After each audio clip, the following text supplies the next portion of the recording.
Sonia Vargas. Hoy día vamos a hablar en una primera charla, vamos a hablar sobre rehabilitación en parálisis facial, y luego en la siguiente charla ya puede venir a presentar a la doctora, ¿no?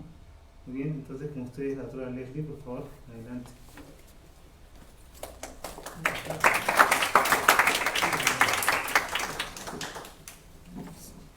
Bueno, muy buenas noches con todos. Primero quiero agradecer al doctor Velasco y a la sociedad por la invitación. En esta oportunidad he decidido traerles un tema que me parece bastante interesante, por lo frecuente que es la presentación en la consulta, por lo complejo que es el tema también, y porque me parece importante que los oftalmólogos que se están formando sepan manejar las complicaciones que puede tener este problema para que el momento de la rehabilitación sea más sencillo para el paciente. Entonces el tema es rehabilitación de parálisis facial periférica. Ahora, vamos a recordar un poco acerca del nervio facial. El nervio facial es un par craneal que posee 3 núcleos y tiene muchas funciones, como la función motora, neurovegetativa, sensorial y sensitiva.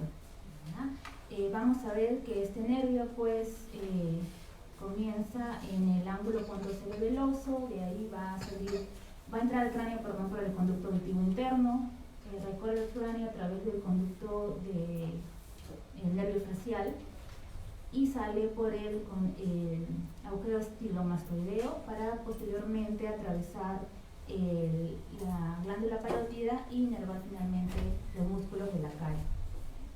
Entre sus principales funciones vamos a encontrar la función motora, y como ya les dije, va a inervar los músculos que dan la mímica, ¿no? Son los músculos que nos permiten expresarnos, ¿no? Mostrarnos alegres, enojados, ¿no? En cuanto a la función sensorial, recoge el sentido del gusto de los 2/3 anteriores de la lengua, y en cuanto a la función visceral, que es muy importante, da inervación parasimpática a la glándula lagrimal e inervación parasimpática a las glándulas salivales y sublinguales, entre otras cosas. Bueno, entonces, ¿qué es la parálisis facial, no? La parálisis facial va a ser la pérdida del movimiento muscular voluntario de un lado del rostro a causa de la afectación del nervio facial. Es importante mencionar que el nervio facial es el nervio que se paraliza con mayor frecuencia entre todos los nervios periféricos, ya que tiene el trayecto intracraneal más largo, que es aproximadamente 35 milímetros. Ahora, hay que diferenciar los dos tipos de parálisis facial. Tenemos una parálisis facial central y una parálisis facial periférica.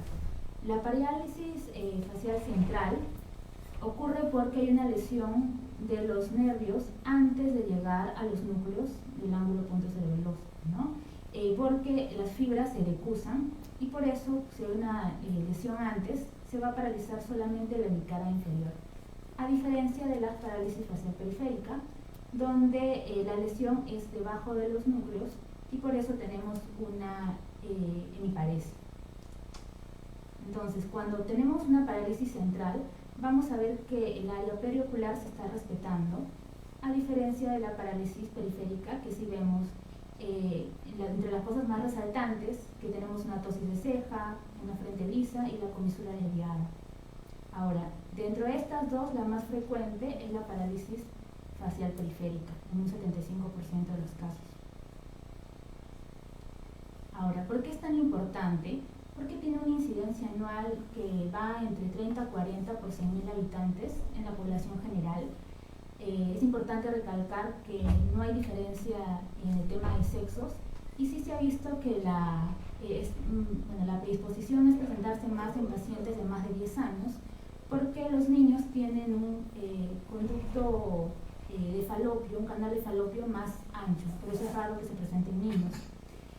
Se presenta en mujeres, más frecuentemente adolescentes y antes de los 30 años, y en varones suele presentarse mayores de 60 años, pero a grandes rasgos, tanto varones como mujeres están equiparados. Hay que recalcar también que está correlacionado con, el pronóstico es peor cuando los pacientes presentan diabetes o hipertensión, no porque esto lo predisponga, sino porque la recuperación va a ser más tórpida en estos pacientes. Ahora, en cuanto a la etiología, de lejos, la idiopática, o también conocida como parálisis de Bell, es la más frecuente en un 70% de los casos. El inicio es brusco, agudo. Este es un diagnóstico de exclusión y se ha relacionado mucho con enfermedades virales porque da pródromos, ¿no? Como el pródromo gripal o dolor retroauricular o mastoideo. Le sigue la forma traumática en frecuencia, y más lejos ya encontramos la tumoral, la infecciosa, inmunológica y la isquémica. Ahora, es una característica muy frecuente encontrar lo que conocemos como el signo de Bell, que es que el paciente cierra los ojitos y hay un muestreo escleral, ¿no?, en la parte de acá. Ahora, el paciente concomitantemente a esto va a presentar disgeusia, hiperacusia también, que es que como tiene el séptimo relación con la función de las glándulas salivales y del gusto, el paciente pierde un poco de la sensibilidad al gusto y también puede tener algo de hipoacusia. En las guías internacionales acerca del tratamiento o el manejo en la primera etapa de la parálisis vamos a tener que el pilar es el corticoide, que más o menos, bueno, será de 1 miligramo kilo día por 10 días y después se va desmontando. Y también ya todas las guías dicen que hay que dar pues aciclovir, ¿no?, porque está muy relacionado al virus del herpes. El aciclovir 2 a 4 gramos al día por 10 días también.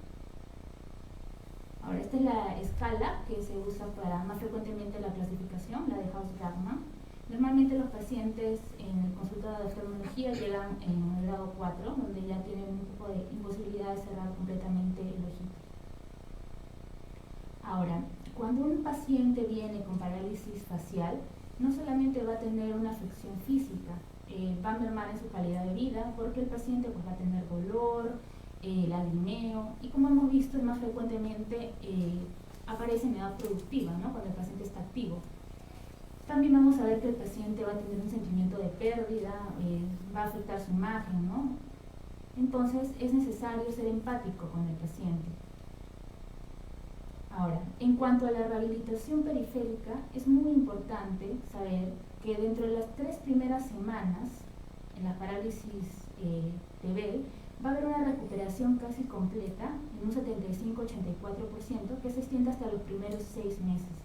Esto es muy importante, que hay que tener que explicarle al paciente, ¿no?, para no tomar procedimientos apresurados que puedan pues complicar al paciente después.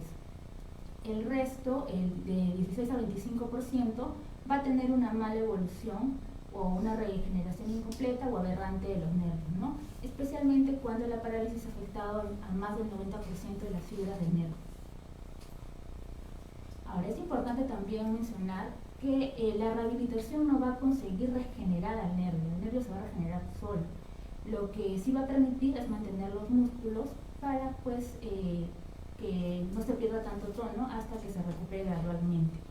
Cabe destacar también que el nervio facial es uno de los pocos nervios que se regeneran y puede llegar a regenerarse hasta en 4 años, ¿no?, siendo los primeros meses mayor porcentaje de recuperación. Esto es algo que me pareció interesante también mostrar, ¿no?, es acerca de las líneas de la cara, la simetría del rostro. Todos tenemos un lado dominante del rostro y un lado dominado. ¿Cómo podemos saber cuál es el lado dominante y dominado? Trazando unas líneas horizontales a través de del borde limbocorneal, ¿no?, superior y inferior, ¿no? Donde veamos que estas líneas se cruzan, donde tienen su vértice, es el lado dominante, ¿no?, como acá, ¿no? En este lado acá vemos o bueno, nos imaginamos que en algún punto se van a cruzar las líneas, entonces este es el lado dominante. ¿Por qué? Porque los músculos de la cara se contraen más. También podemos ver que en la parte inferior tenemos un lado dominante y dominado, la comisura que está más elevada normalmente es la dominante. No necesariamente la parte superior del rostro va a tener la misma zona dominante que la parte inferior.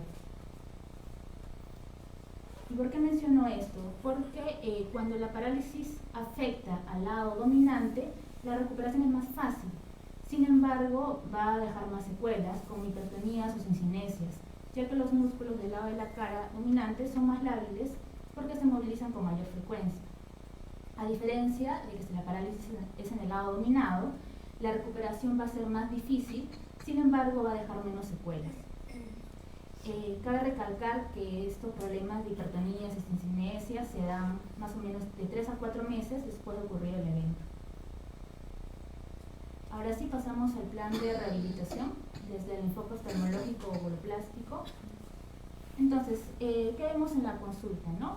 Vemos a un paciente que va a presentar ptosis de ceja, va a presentar ictropión del párpado inferior, lagoftalmos y exposición corneal, ¿no? Este paciente, la foto es de la unidad de órbita de nuestro hospital, tiene más o menos este paciente cuando interconsultan un mes y medio máximo, ¿no? Y vemos cómo está dañada la córnea, ¿no? Cosa que se pudo haber evitado. Ahora, por eso, en cuanto a la primera línea, los consejos son básicamente protección del globo ocular durante el día y la noche. Esto se consigue con lubricantes, geles oftálmicos. El uso de gafas también es importante para evitar el polvo, para evitar la dessequedad también.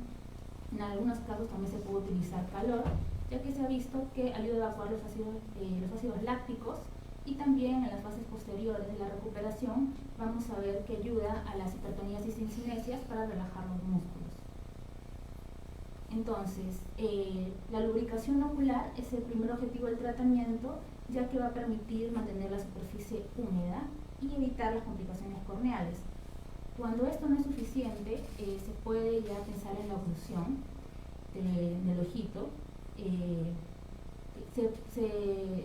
Se crea una especie de cámara húmeda para ayudar a mantener la humedad en el ojito, ¿no?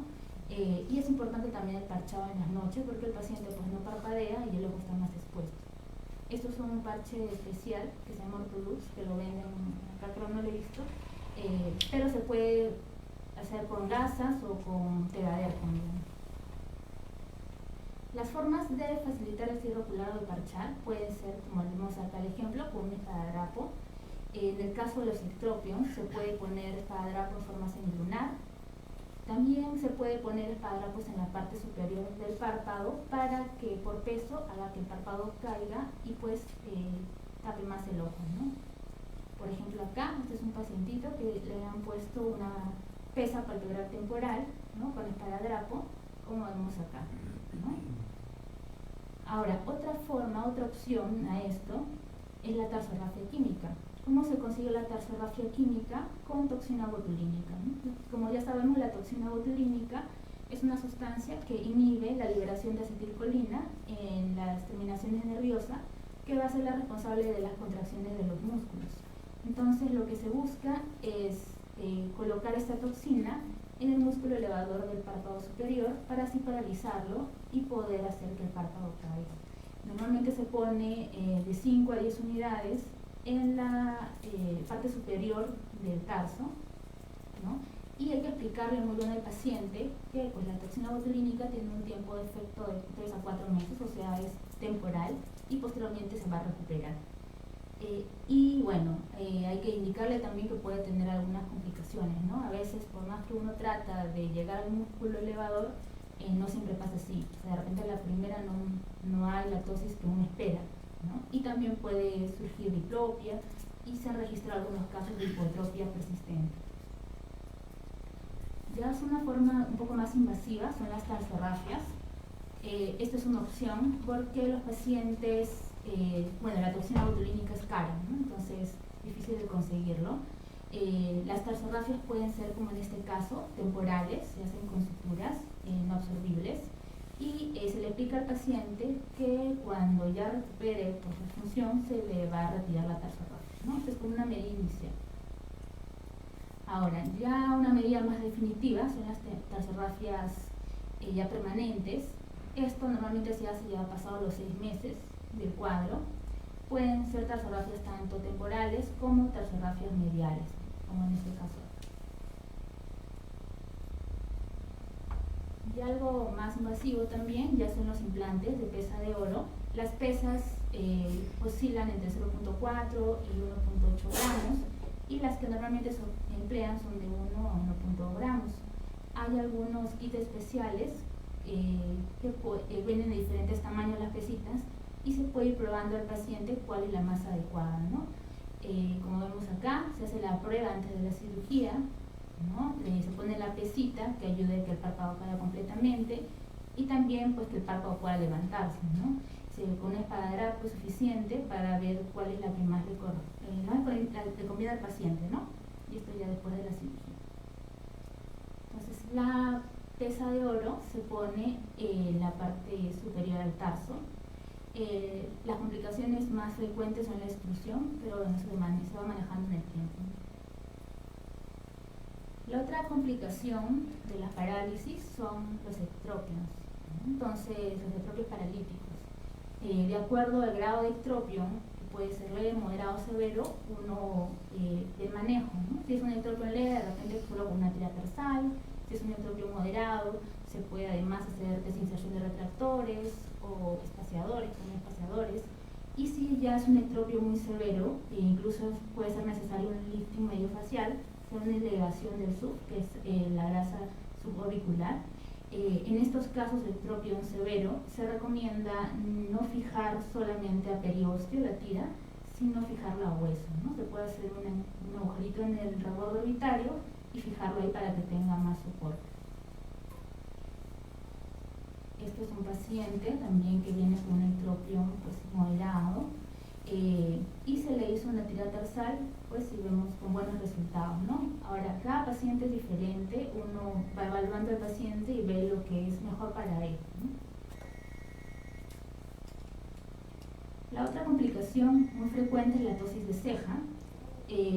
Como ponemos acá, este pacientito tiene una tosis de ceja.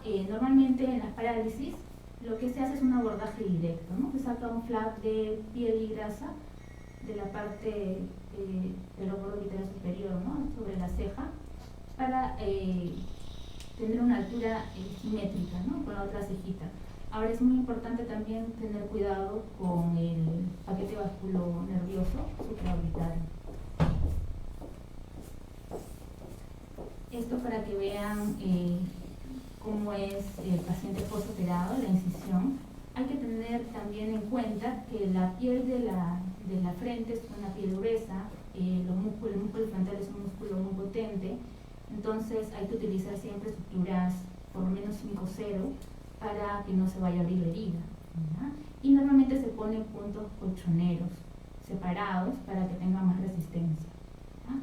Esta es una pacientita también del servicio, donde tenía pues su tosis, tenía un poco de tosis también palpebral y algo de dermatochalasis. Y pues acá se le hizo una corrección de la tosis del párpado, una pequeña blefaroplastia y también se fijó el elevador. Entonces, lo que se busca en los pacientes también es tener resultados naturales, funcionales, estéticos, ¿no? Ahora este es otro pacientito. A veces ya pasa el tiempo y el paciente viene a la consulta porque ya ha tenido su parálisis facial, pero las cejas están en su misma posición y lo que vemos es una tosis del párpado y también eso es muy frecuente, el exceso de piel. Entonces este paciente no fue necesario hacer una corrección de la tosis de la ceja, sino una corrección de la tosis del párpado y sacarle un flap de piel para que quede lo más simétrico posible. Ahora, en el hospital, pues las cirugías tienen que ser básicamente funcionales, no buscamos lo estético porque es un hospital nacional. Este es un paciente de mi práctica privada. Este pacientito tenía su antecedente de parálisis facial y había quedado pues con una tosis de párpado, una dermatochalasis acá y un ectropio leve. Pero como les decía, las cejas están en una posición bastante simétrica. Entonces este paciente se le hizo una reinserción del elevador, se le hizo una blefaroplastia en ambos ojitos y acá una fijación del canto lateral a periósteo, ¿no? Con resultados bastante buenos. Bueno, otro punto acerca de la parálisis facial son los trastornos del movimiento que se dan después de la parálisis. Como les digo, se presentan de 3 a 4 meses después del evento. Es muy común que presenten el síndrome aberrante del nervio facial, que es una regeneración aberrante del nervio. Esto ocurre porque se produce un error en la reinervación o reorganización del núcleo facial. O sea, cuando mandan estímulos aferentes hacia el núcleo, esto responde con una respuesta distorsionada.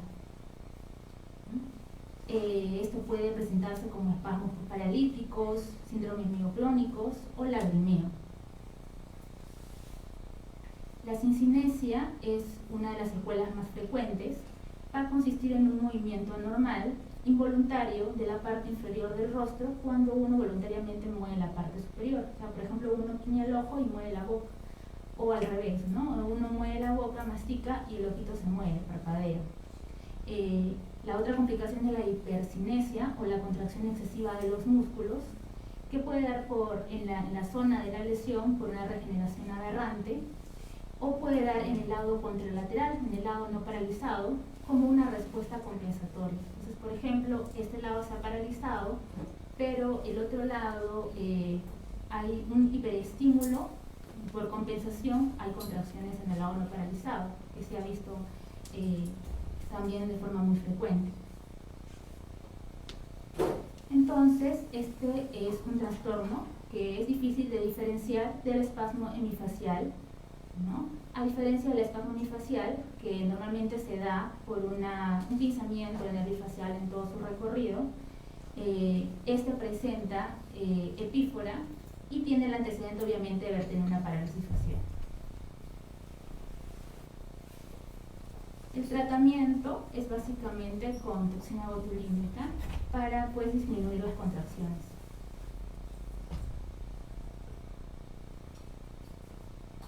La otra complicación es la hipersecreción de la glándula lagrimal. Esto se da por una renovación aberrante de las fibras nerviosas del séptimo. Bueno, como les dije en un inicio, por eso les recalqué un poco de la anatomía facial, hay fibras parasimpáticas que llegan a las glándulas salivales. Entonces, fibras que se tenían que dirigir a las glándulas lagrimales, a las lágrimas sublinguales o salivales, terminan dirigiéndose a las glándulas lagrimales. Por eso es que cuando hay un estímulo salivatorio, el paciente comienza a lagrimear. Entonces el paciente come y comienza a lagrimear, o habla, gesticula y comienza a lagrimear.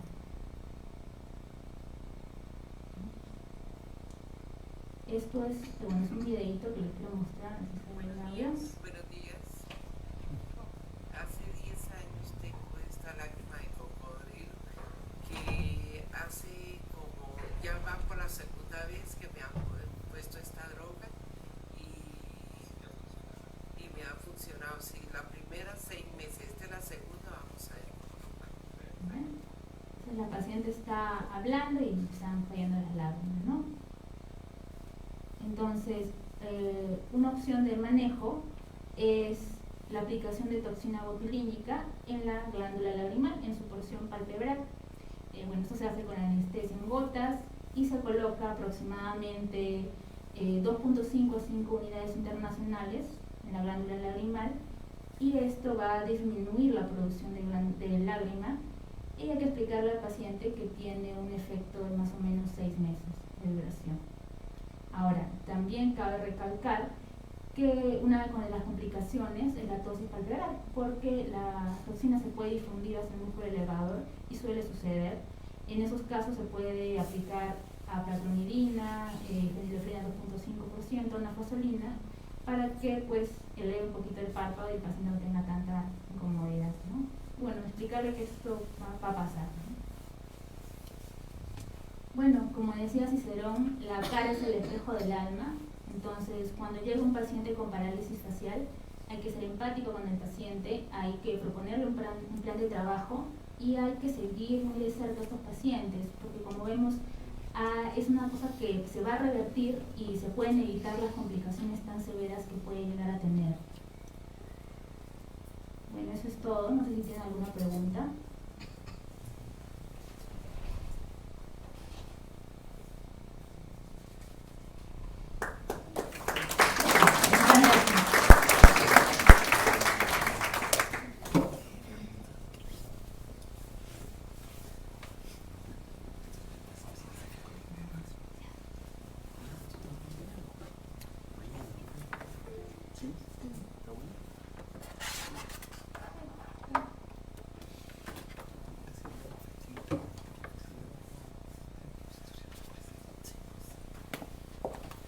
Muchas gracias, Leslie. Bueno, si no, al final hacemos las preguntas para continuar con la otra exposición. Ya voy a invitar ahora a la doctora María Eugenia Vargas, que ella viene desde Venezuela, bueno, está acá con nosotros en Perú, y va a hablar sobre el tema sobre dácleo endocanecular con láser, ¿no? Y bueno, bienvenida acá a la sociedad también. Gracias. Hola, buenas noches. Muchísimas gracias, doctor Velasco, por la invitación. Me complace mucho estar aquí con ustedes y compartir un poco información sobre esta técnica quirúrgica, como es la dacriocistorinostomía transcanalicular con láser diodo asistida o guiada por endoscopia nasal. El sistema lagrimal de drenaje es un conjunto de estructuras anatómicas que lleva la lágrima, una vez que ha cumplido su función sobre la superficie ocular, hacia la cavidad nasal, ¿sí? Factores como la gravedad influyen para que fluya la lágrima en ese sentido, también la capilaridad presente a nivel de los canalículos. Asimismo, el bombeo activo, producto de la contracción del músculo orbicular, de su fascículo especial como es el músculo de Horner, que rodean el saco y hacen compresión para impulsar la lágrima hacia la nariz. E igualmente el efecto Venturi o de vacío que se produce al pasar esa columna de aire por la fosa nasal cuando respiramos, crea un vacío que succiona y que hace que también la lágrima caiga en la nariz. Todo esto, sumado a que el sistema lagrimal es un sistema valvulado, es decir, que permite circular la lágrima solo en un sentido, es lo que hace que la lágrima, una vez de que ya cumplió todas sus funciones en la superficie ocular, se mantenga continuamente drenando hacia la cavidad nasal. En el caso de las obstrucciones adquiridas del ducto lacrimonasal, este se encuentra severamente estenosado o incluso totalmente obstruido. Esto ocasiona que las lágrimas que deberían fluir hacia la nariz tiendan a acumularse, así como la secreción mucosa propia del saco lagrimal. Esto puede causar, como es un sistema valvulado, que el saco lagrimal se empiece a dilatar y que la secreción esté allí acumulada. Todas las técnicas quirúrgicas coinciden en algo, y es que para resolver este problema debemos establecer una nueva comunicación o derivación que comunique el saco lagrimal con la cavidad nasal, ya que perdimos lo que era el ducto lacrimonasal. Esta comunicación lo que va a permitir es que esas secreciones, en lugar de quedar acumuladas, fluyan con normalidad hacia la cavidad nasal y de este modo el paciente no presente epífora ni secreción constante, que es la causa más frecuente por la que consultan. La otra causa frecuente es que esa secreción allí acumulada se convierte en un caldo de cultivo perfecto para las bacterias y los pacientes hacen episodios inflamatorios infecciosos agudos. La descripción de las técnicas quirúrgicas data de muchísimo tiempo, desde los tiempos de Celso y a partir de 1893 ya se vienen describiendo técnicas, desde cauterios calientes hasta dacrios transnasales. Ya en 1904 Totti describió la técnica de dacriocistorinostomía externa, que sigue siendo hoy el gold estándar. Para el año 89 ya McDonough describe la dacrio endonasal y en el 90 ya se empiezan a sumar opciones con láser para realizar estos procedimientos, comenzando por el láser de Olmia, que fue de los primeros que se planteó. Estas técnicas se plantean, ¿pero por qué? Si ya tenemos una técnica que es el gold estándar, que tiene una tasa de efectividad súper buenísima, más del 90%, que es la dacrio externa o vía transcutánea, con buenos resultados, con seguridad en su ejecución, con una visualización excelente para el cirujano.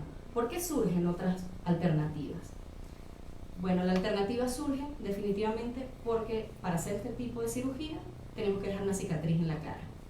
Entonces hay que buscar alternativas en las que podamos evitar dejar una cicatriz visible. Se han hecho montones de estudios viendo el impacto, cómo podemos modificar la incisión para que la cicatriz se vea lo menos posible. Pero a pesar de que hemos hecho cicatrices o incisiones siguiendo las líneas del Langer, cerca del reborde orbitario, para que sean lo menos evidentes posible, pues cualquier paciente es susceptible de hacer una cicatriz hipertrófica, de que se pigmente, o de sufrir dehiscencia de los puntos de sutura, o que se infecte allí la piel. Y bueno, es una secuela que no podemos evitar en esos casos. De este modo nace la opción de la dacriocistorinostomía endonasal. A diferencia de la transcutánea, que es la que vemos allá, donde la visualización es muy sencilla y se hace por visualización directa por parte del cirujano, en el caso de la dacrio endonasal necesitamos un endoscopio nasal, necesitamos entrenarnos específicamente en lo que es la anatomía, el manejo del endoscopio, y necesitamos especialmente muy buena vasoconstricción para tener buena visualización, y es un poco difícil evitar en muchos casos el sangrado. Por supuesto, en manos expertas, como el doctor Coder en Francia o como el doctor Ramón Medel en España, la tasa de efectividad y el tiempo quirúrgico se asemejan muchísimo a la dacrio externa, pero requieren de un entrenamiento arduo especializado. Ahora, de lo que yo les vengo a hablar hoy es una alternativa, donde queremos esconder la cicatriz, no dejarle cicatriz al paciente, pero además un procedimiento que vamos a hacer con anestesia local que nos facilite la hemostasia, que tenga un menor tiempo quirúrgico y que nos permita ofrecerle al paciente que su recuperación va a ser más rápida. Ese es el caso entonces en el que vamos a abrir la misma vía derivando el saco lagrimal hacia la nariz, pero utilizando energía de láser. Los primeros trabajos que se realizaron con publicaciones que datan más o menos del año 2002 se hicieron con Jack Laser. El problema fue que estas publicaciones eran muy diferentes los resultados. Tenemos tasas de éxito que varían desde el 65 hasta el 96%. Eso no le dio tanta confiabilidad a la técnica, porque a algunos les iba muy bien, a otros les iba muy mal, la hemostasia no era tan buena, hubo personas que dijeron que sus resultados eran iguales con láser o sin láser. Total que, digamos, no se popularizó ni se estableció como una técnica estándar. A medida que ha pasado el tiempo y que se han estudiado las diferentes características de los diferentes láser, según su longitud de onda, etc., se ha determinado que la longitud de onda del láser diodo, que va entre 810 y 980 nanómetros, es la ideal porque nos permite causar coagulación, que nos va a facilitar la hemostasia, pero a la vez nos ayuda a que exista disrupción de los tejidos para poder hacer la osteotomía, que es al final lo que queremos. Con este tipo de láser podemos controlar tanto la potencia, que se mide en vatios, que nos va a dar la penetración del láser al tejido, como la duración del pulso, el tiempo durante el cual está expuesto el tejido al láser. Si podemos controlar esto, pues eso también nos va a ayudar a controlar lo que es el daño térmico adyacente al sitio donde estamos aplicando el láser. Por otro lado, los equipos tienen opciones de fibras ópticas de diferentes calibres que también tienen que ver con la acción del láser sobre el tejido. Fibras más delgaditas concentrarán la energía del láser y harán mayor disrupción del tejido. En cambio, fibras más gruesas nos hacen un mayor efecto coagulativo. Por otro lado, las fibras más delgaditas corren más riesgo de romperse y precisamente en la vía lagrimal nos interesa una fibra más gruesa con la que podamos vencer algunos obstáculos fibrosos o de acodaduras del sistema para poder pasar y que sea rígida suficientemente para poder llegar hasta el saco lagrimal, que es donde va a empezar la acción del láser. Una vez que tenemos en cuenta todos estos parámetros, entonces establecemos en promedio qué potencia queremos. Yo generalmente utilizo potencias de 10 vatios, luego puedo bajar a 8. Si es láser pulsado es mucho mejor, y el grosor de la sonda generalmente 600 o 400. La ventaja, como les digo, que le podemos ofrecer al paciente es no va a tener cicatriz. El hecho de que el láser nos ayude a hacer hemostasia también nos va a ayudar a una mejor visualización durante el procedimiento, el tiempo de quirúrgico es más corto y la recuperación del paciente va a ser mucho más pronta. Sin embargo, tenemos que tener mucho cuidado con el riesgo que asumimos al aplicar el láser, y es que vamos a causar daño térmico alrededor del sitio de la osteotomía, que va a conducir a la proliferación de fibroblastos, es decir, a la formación de una cicatriz o de fibrosis, que es una de las complicaciones más frecuentes, que el ostium u osteotomía sea más pequeña de lo que quisiéramos o incluso se ocluya. Para el año 2008 empezaron a publicarse trabajos utilizando el láser de diodo, sobre todo en dacriocistorrinostomías fallidas que se hicieron por vía externa y que utilizaron el láser para tratar de repermeabilizarlas. Revisaban las dacrio y utilizaban el diodo en ese caso. Entonces vamos a hablar un poco de la cirugía en sí. Y siempre que hablamos de cualquier cirugía, lo más importante al principio es tener clarísimo los detalles anatómicos pertinentes. Tanto la estructura ósea, recordar que el saco lagrimal está sobre el hueso lagrimal entre las crestas lagrimales anterior y posterior, y que en la pared nasal lateral pues tenemos los cornetes. Además de eso, debemos tener muy en cuenta la relación del saco lagrimal con los senos paranasales, principalmente el seno etmoidal, que las celdillas etmoidales están inmediatamente por detrás del saco lagrimal. Otra cosa importantísima que los oftalmólogos tal vez no tenemos tan en cuenta es que debemos tener mucho conocimiento de la anatomía nasal. En la anatomía nasal, aquí podemos ver en este esquema, podemos ver cómo se ve sombreado aquí el saco lagrimal y el conducto lacrimonasal en relación al interior de la nariz. Este es el cornete medio, esta zona se denomina la axila, y este es el proceso uncinado, que es la zona, digamos, segura, donde podemos hacer una osteotomía y no vamos a tener mayor hemorragia ni mayor problema. Entonces, para conocer esta anatomía, pues tenemos que valernos de otros instrumentos que vamos a ver más adelante. En este esquema podemos ver directamente aquí la relación del saco lagrimal y el conducto con los cornetes, y si lo vemos desde la parte interna de la nariz, logramos ubicar un área que sería, digamos, la ideal para hacer la osteotomía. Una zona segura, una zona donde va a drenar la lágrima, que coincide con la altura del canalículo común, donde se inserta en el saco lagrimal, y por este lado va a coincidir más o menos, como les dije, cerca de la axila del cornete medio y en el proceso uncinado. Para poder aprender y visualizar esto, pues tenemos que valernos del endoscopio nasal. Generalmente uso un endoscopio rígido de 4 milímetros de diámetro, con la punta en 30 grados. Hay quienes usan la punta de 0 grados también. Hay que ser un poquito más diestro en el manejo del endoscopio para usar la punta de 0 grados, pero se visualiza igualmente bien. Y por supuesto el endoscopio es esto, pero tienes que tener el sistema de visualización, que puede ser desde las torres de endoscopia grandes que usan cuando hacen laparoscopia, hasta un sistema sencillo de visualización. Lo que nos interesa es tener una pantalla donde todas las personas que están participando del acto quirúrgico puedan ver lo que está ocurriendo dentro. Conocer la anatomía es muy útil porque nos va a permitir, antes de la cirugía, diferenciar aquellos pacientes en los que vamos a tener facilidad para entrar y hacer el procedimiento, y aquellos en los que definitivamente por sus condiciones anatómicas, inflamatorias o alérgicas de base, vamos a tener que hacer especial énfasis, bien sea en la vasoconstricción o si tiene alguna neoplasia, pólipo o algo que nos va a impedir realizar el procedimiento, simplemente saber que tenemos que derivarlo al otorrino o hacer una dacrio externa o cambiar de plan. El equipo de láser diodo, bueno, este es el que yo usaba anteriormente en Venezuela. Es un equipo relativamente de pequeño tamaño. Aquí tenemos uno disponible que es bien portátil, pequeño. Además es bien versátil porque ofrecen diferentes aplicaciones en la oftalmología.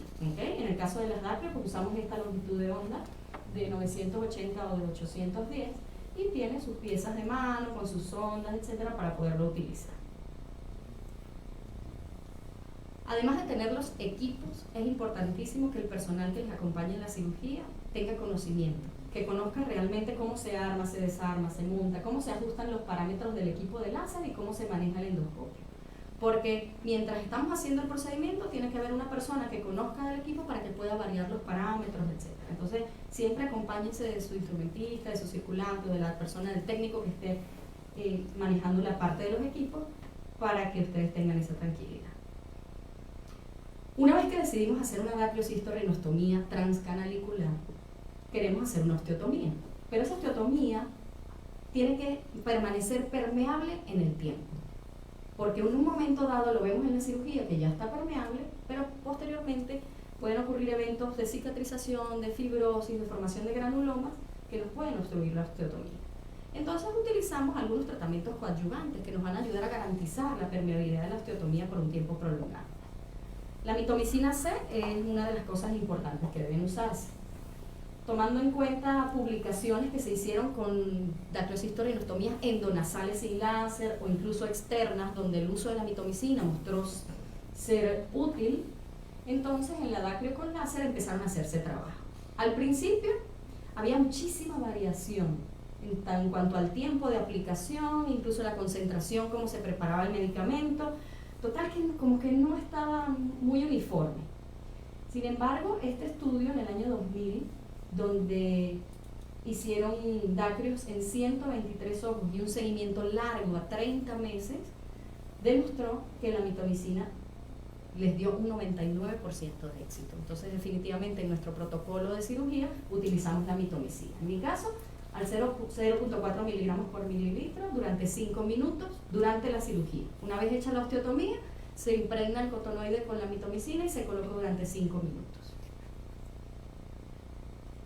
El otro procedimiento coadyuvante que nos puede ayudar a garantizar la permeabilidad de la osteotomía a largo plazo es la intubación, que también ha sido muy controvertida.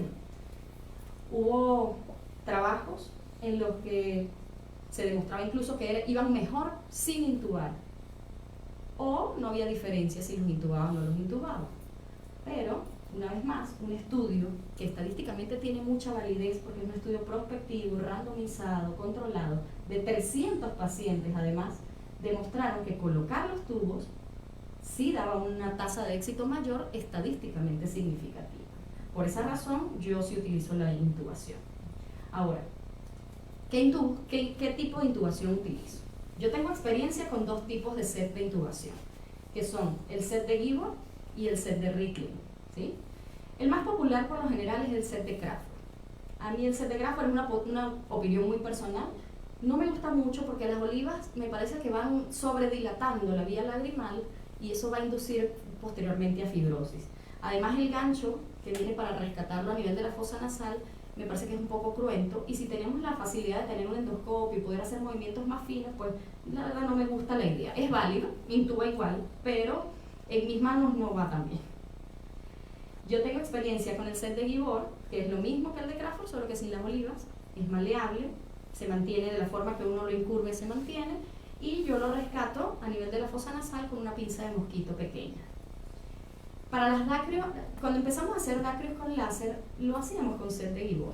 Sin embargo, luego conocimos el set de Ricklin. El set de Ricklin tiene una diferencia, y es que el silicón lo que lleva en la punta no son sondas metálicas, sino es una sutura, es como un nylon, ¿sí? Que tiene una porción inicial bien gruesa y luego se hace más delgadita. Esa condición está hecha así precisamente por la forma en cómo se coloca el set. Como ven ustedes, aquí están los extremos de nylon con una parte más gruesa y una parte más delgada, y aquí está la parte de silicón.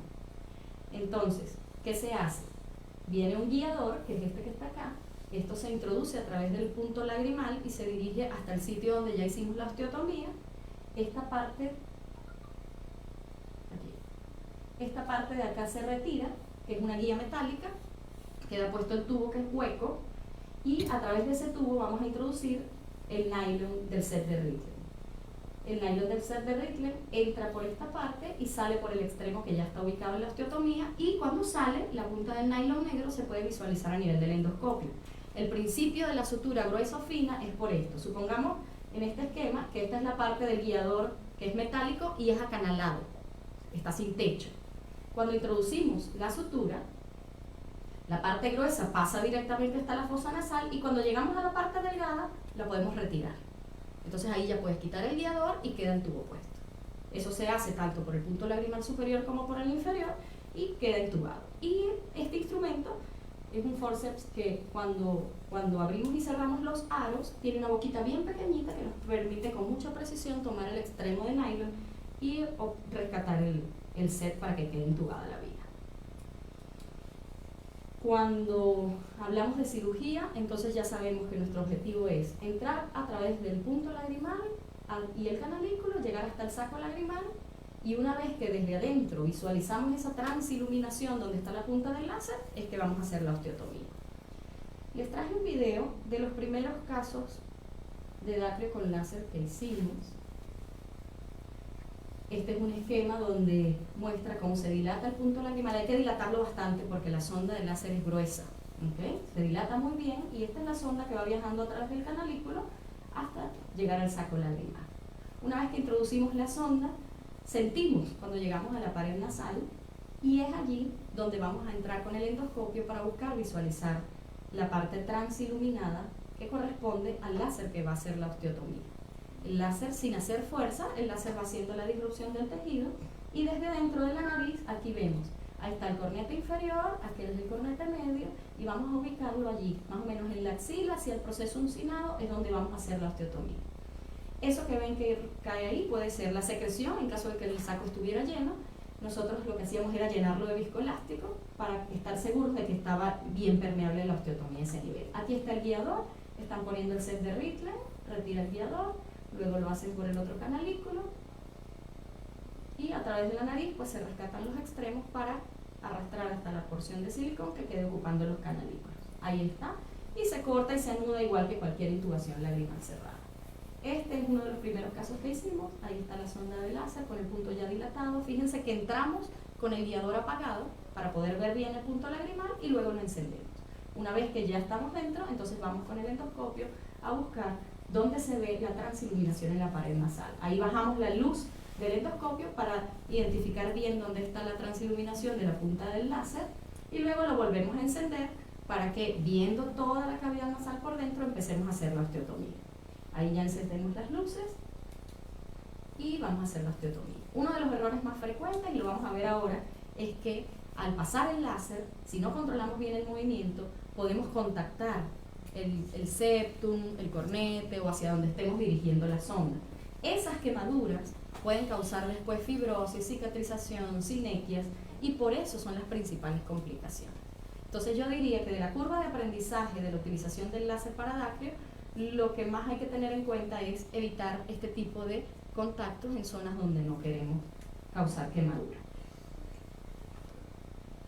Una vez que se hace la osteotomía inicial, que es del grosor de la sonda de láser, hay que irla ampliando. Aquí se está colocando el cotonoide con la mitomicina, se cuenta el tiempo, que son 5 minutos, y hay personas, yo vi por ejemplo al doctor Gorka Martínez Grau en Barraquer, que le gustaba además infiltrar un poquito de triamcinolona alrededor del ósteo, ¿okay?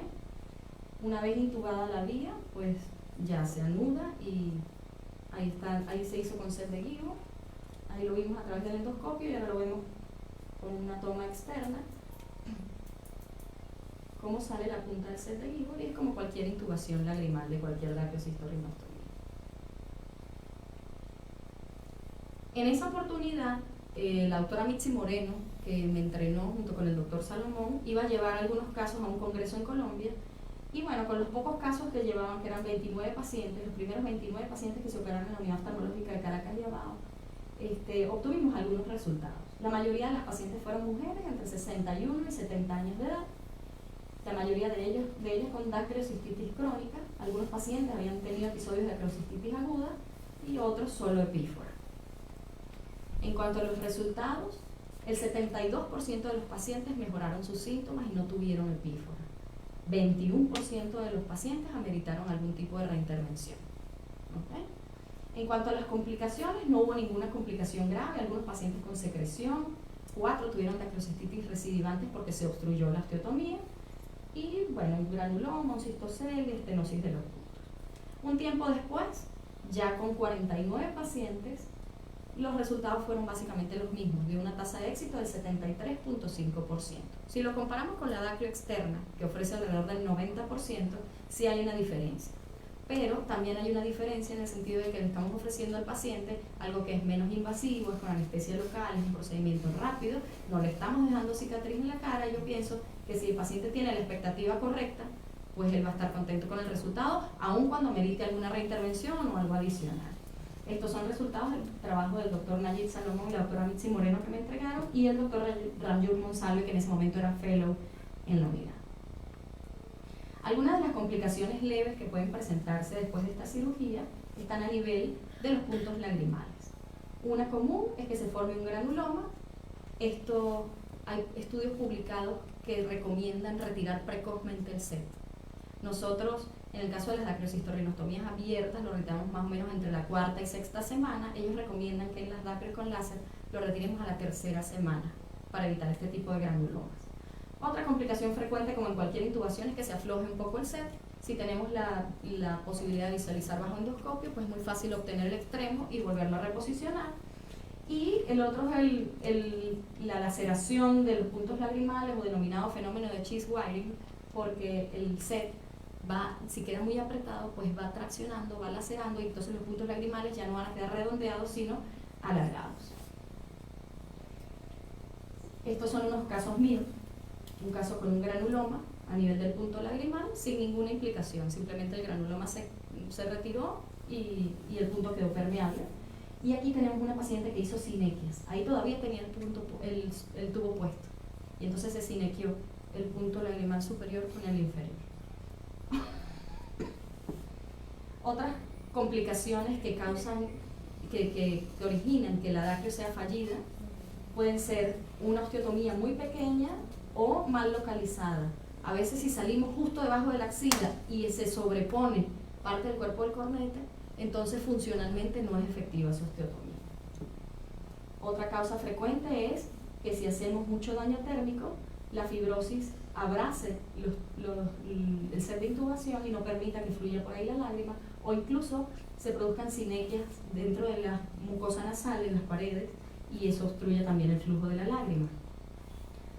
Eso hablando a corto plazo, cuando es algo agudo. De forma crónica, si el daño térmico es mucho, entonces una osteotomía que se veía medianamente grande y suficiente, al pasar los meses puede hacerse pequeña o incluso cerrarse por completo. Obviamente el hueso está con la osteotomía permeable, lo que hay ahí es tejido de granulación, fibrosis, etcétera, que puede considerarse para repermeabilización con el mismo láser.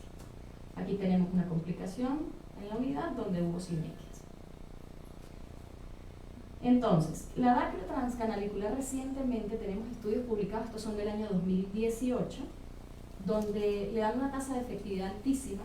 Aquí describen este estudio de 104 pacientes, una tasa de éxito del 97%, donde la utilizaron tanto para obstrucciones primarias como tratamiento de elección de entrada, como para adactrios fallidas, y tuvieron una tasa de éxito del 97%. Esta otra publicación del 2018 hizo un test de fluoresceína, donde instilaban fluoresceína y esperaban a ver cuánto tiempo demoraba en llegar al sitio de la osteotomía, visualizándolo con endoscopio, y ellos determinaron que la adactio externa demoraba más en llegar que en la adactio transcanalicular. Esto se lo atribuyen a que en la adactiocistorrinostomía externa hacemos una incisión en el músculo orbicular, y al disecar el músculo orbicular estamos afectando el bombeo activo de la lágrima.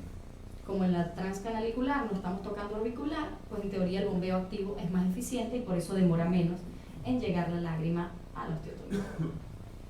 Por último, quise traerles este comentario, me parece muy interesante, y es que analizaron las edades con respecto a las tasas de éxito del procedimiento.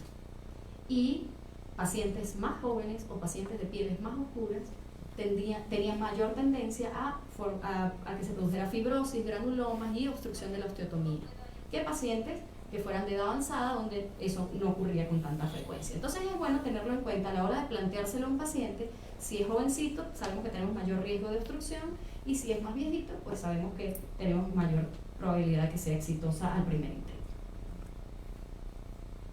De modo que la adactiocistorrinostomía transcanalicular con láser diodo guiada por endoscopia nasal es considerada actualmente una técnica segura, con una tasa de éxito muy aceptable, que no deja cicatriz visible, que le puede ofrecer al paciente un menor tiempo de recuperación, y además el paciente se va contento porque lo van a operar con láser. Eso es todo. ¿Alguna pregunta?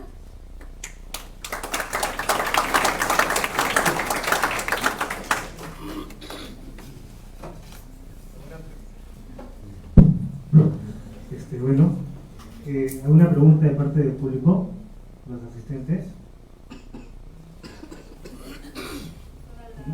¿Sí? La intubación entendí que la retira la tercera semana. Es lo que recomiendan, es lo que recomiendan. Yo, por ejemplo, en el caso del granuloma, lo dejé 2 meses, el tubo, y me hizo un granuloma. En el caso de las sinequias fue más precoz, ahí pienso que hubo daño térmico al momento de introducir el láser.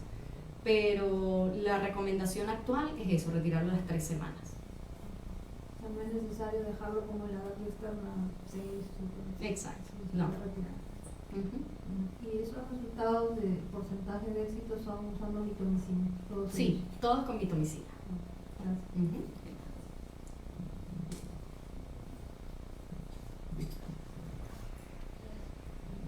Hola, María Eugenia, una pregunta.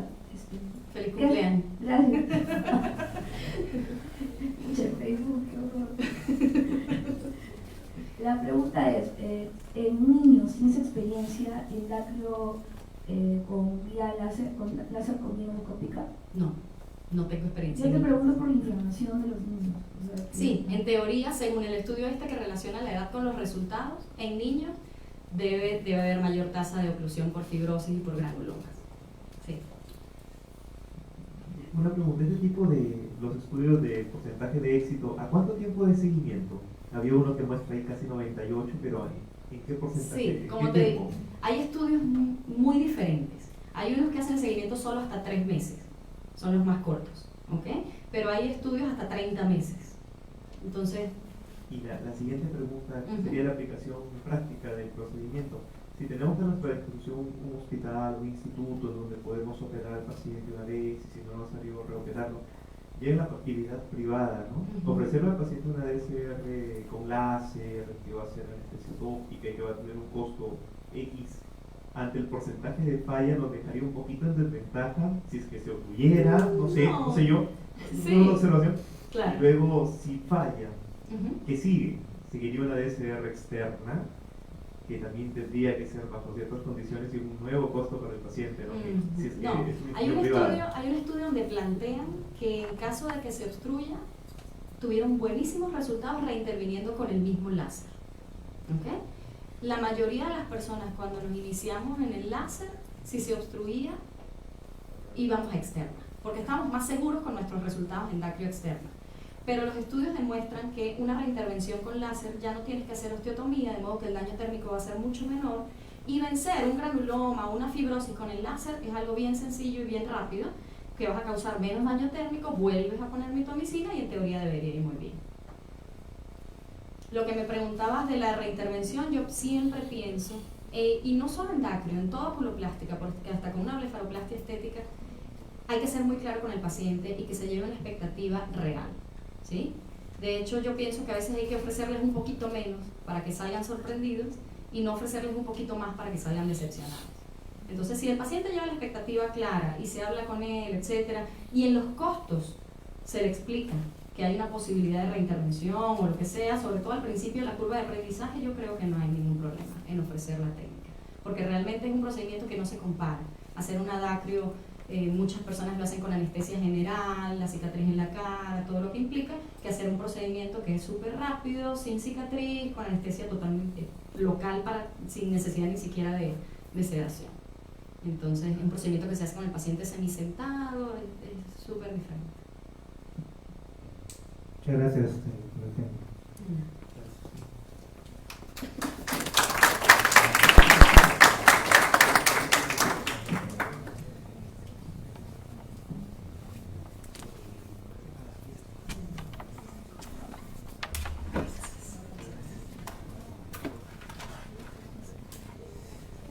Bueno, antes de terminar, a nombre del comité de parte de Elisa, que está presente acá también, ya en esta nueva etapa, bueno, estamos procediendo a las etapas anteriores que han estado acá en la sociedad otros comités organizadores, ¿no? Para mí realmente me da mucho gusto el hecho de que hoy día pueda haber muchas caras que no veíamos antes, ¿no? Me gustaría que en estas etapas que tenemos ahora de camino al futuro de la sociedad, pues nos unamos más, no solamente como un capítulo, no para compartir conocimientos, sino para compartir lo más importante, que es la amistad, ¿no? El hecho de que estemos acá reunidos, ¿no? Levanten la mano quienes son oculoplásticos, informados. Levanten la mano. O sea, yo creo que de hace mucho tiempo no teníamos de repente tantos médicos juntos acá. Y de verdad, muchos no nos conocemos, ¿no? Quizás sea bonito que en la siguiente reunión nos conozcamos más, nos vamos presentando, ¿no? Entre los mismos colegas, ¿no? Y estoy tratando de hacer un mix de todos entre unas hojas, ¿no? Tratando de juntar los datos de todos nosotros y de tal manera hacer actividades no solamente de este tipo académicas, sino en el futuro también algo social, ¿no? Otra de las cosas también que va de la mano en el futuro es que conversamos con Elisa también de la posibilidad de cambiar los días lunes a otra fecha de la semana, o posible que sea los días martes, los segundos martes de cada mes, para que sea la reunión del capítulo oculoplástico y sea una manera más tranquila para poder asistir a mayor cantidad de personas, ¿no? Entonces, bueno, todos están invitados, ¿verdad? Y antes para terminar, bueno, yo recuerdo la presencia acá de muchos de mis profesores, ¿no? El doctor Mantilla, Arturo Ulloa, ¿no? Angelino, los doctores de otros hospitales también, el doctor Mendiola, el doctor, se van los nombres de todos, el doctor Archante, el doctor Alites, ¿no? Para mí no es fácil presentar a todos, no hay tratar de reunirlos a todos, ¿no? Ya, pero muchas gracias por estar acá. Y antes que nada, creo que venga Carolina por acá. Ven Carolina, por favor. Ya, como yo dije, esto de hacer algo amical también, ¿no? Entonces, Carolina fue la anterior presidenta del capítulo, ¿no? Y ayer fue su cumpleaños. Entonces, amigo. Entonces queremos rendirle un homenaje por la gestión que hizo, ¿no? Nos ha dejado algo importante que tratar de igualar, y así que queremos cantarle un cumpleaños, así que bueno, si todos se levantan, no sé. Muchas gracias, lo máximo. Y así que vamos todos cantando, ¿ya? Hay que prender la vela, por favor. Y si puedes, todos acérquense, no hay problema, no es coloquial esto, ¿ya? Esto es amistad. Así que acérquense, lo que quieran se acercan. Listo. Gracias. Bueno, vamos a la 1, a las 2 y a las 3. Happy birthday to you. Happy birthday to you. Happy birthday, Carolina. Happy birthday to you.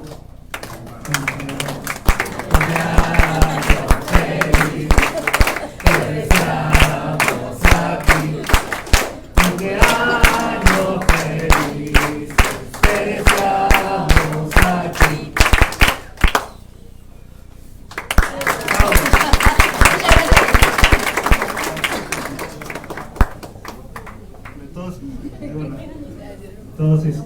Bueno, aparte, para terminar, todos están invitados. Tenemos la parte del coffee break de la doctora Sofía, ¿no? Y también ayudados por la sociedad. Muchísimas gracias a todos por su presencia y podemos contar para la próxima reunión. Muchas gracias. ¿Qué tal, sorpresa? No olvidaba. La dejaba